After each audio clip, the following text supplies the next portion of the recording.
Our family relationship with Penang starts from the 18th century. My grandfather with his brother, both of them landed in Penang in the year 1850. He was a good entrepreneur. He slowly befriended with the government officials and he got contract in development business, that is building roads and bridges. There was a talk about the danger that Hitler and the Japanese going to bombard Malay at that time. So he was quite frightened, and then he took all his family back to India, and immediately there was a bombardment by Japanese. And it's where I was born in India. It's southern India, called in a small village, fishing village called Alagankulam. It was 23rd August 1943 I was born. I was raised up there about 10 years. So during that time I was enrolled in a Tamil school. I studied Tamil until standard 5. So 1954 my father took me back to Penang. We took up the steamship called SS Rajula. The voyage time was 7 days we had to be in the sea. And it was March 4th, 1954, I landed in Penang. It was a very joyful day for me because everything is first. Everything I saw is like a dream-like, very colorful ladies. Different type of faces. The Chinese, the Malays, the Indians, so a mixture of people. I see them talking different languages and all. So I did until my standard 5 hours. I did in India. I shall come back. I have to start again, overall again. My father put me into kindergarten. Then from standard 4, that is Westland School, they call it. From Westland School, they transferred to Wellesley Primary School. And then after that, I did my standard 6. Then I went to evening school, the secondary school, Methodist Boys School, it's Syed Thajudeen. Form 3, I was a secretary to the art club. I was a secretary. And those days, inter-school competition, art competition was always held in Penang. 1965, Tun Sir Raja Uda, the governor at the time, he inaugurated the museum, Penang Museum, an art gallery inaugurated. For that occasion, they organized a show. They called all the artists to participate.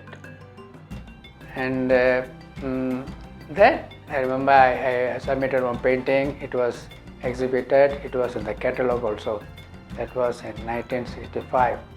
I was in Form 5 student. So I told my parents, this is what I am going to do. I want to be an artist. I want to enroll in the art institution. I told him that it is a 6 years course. 6 years? What you are going to do with the color and brush for 6 years? Instead, you can become a doctor. That period, become architect, engineer, or lawyer, anything. You can have the art as a hobby and then side, and then a main professional, you can be a doctor or something like that. See, in India, the college has a syllabus that all students must visit India, the whole of India. They will travel and visit all the temples, all the monuments, all the museums. We went to Central India. The first year we went to South India. Central India. Central India means we cover the the central part of India. So it is where the Central India is where Ajanta caves are. They are well-known caves, cave paintings. Ajanta and Ellora, they call it. The cave, 32 caves carved. And inside they painted frescoes, that is the cave paintings or wall paintings, all related to the reincarnation of Buddha. What you are seeing here, that the background and all is from the Ajanta caves impression. I want to do, once I saw big, huge paintings, I wanted to paint like that. It's not easy, thousands of years ago they painted it. How to bring that effect, into canvases. So I was cleaning with the hand and with the cotton. Why not I use this thing? I dab it and get the effect on. I got all this thing. I dip in the linseed oil and I do the color and then I dab it. Then I'll wait for some time. Then slowly the color, the oil oozes out, giving a batik kind of look, very antique kind of look also. That's how it started, That's how I did that big Ramayana piece, 27 feet, 27 I think. So once I came here, I started teaching in Mara, but all my colleagues, other lecturers, all trained from Europe. I challenged them. You see, we are all Asians. We are not Oramasaleya, Otela. We have our own culture. We have our own music, tradition, literature, everything we have own. We have to be very proud of. So, luckily, I got a job in the bank. I had nothing to do with banking. You won't believe I was in the bank for 21 years. Until 2001 only, I took VSS. I became a full-time artist. I used to paint during Saturdays and Sundays, evenings, and participate in every exhibition. I participate in the Malaysian Olympics group shows. Likely our Almarhum Syed Jamal was very kind to me. He always calls me and then asks him to submit my works, because they will be sending paintings all over the world. Whenever the Prime Minister or the Minister goes to certain countries, our paintings also will follow them. They have Malaysian paintings exhibition and then follow, and then cultural promotion. So many, all over the world, so many parts of the world my paintings went. It's all because of patience, determination, dedication. Nothing to do with money. Money part is well taken care of. God has given me a job, the 21 years there. I got a house, I got good children, It is a challenge, it is a guidance. I also cannot do anything. I also a blinker. I don't know how to make money. I'm a businessman. I'm a creator. I'm a creator in sense.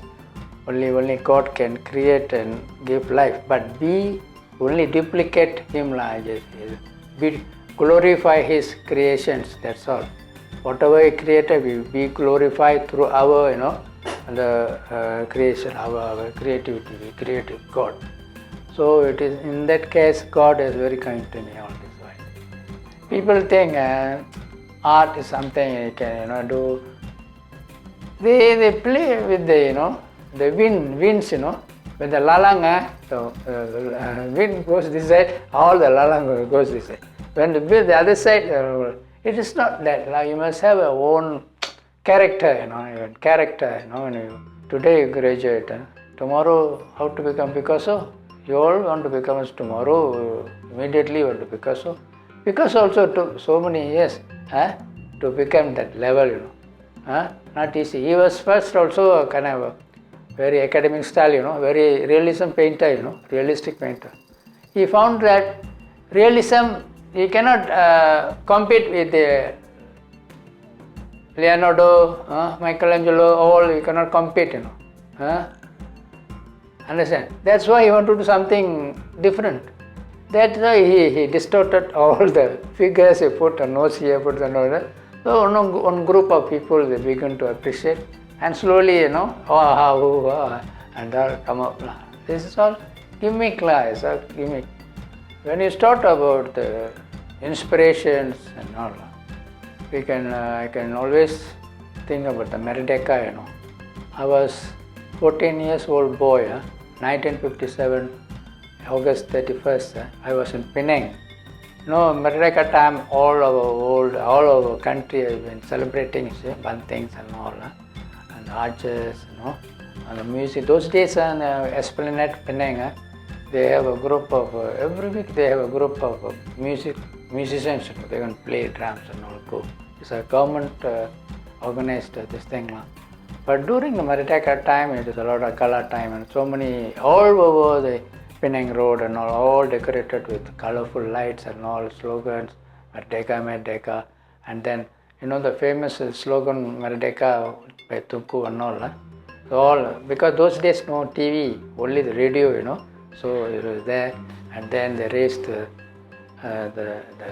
flag and all. So it was very, it was in my mind. That's why I started painting on, at least I've done about 10 paintings on Merdeka, our linkage, relationship Penang, so it starts from the 18th century to from my grandparents and all, So till now it is Penang means our blood relations. The relationship with the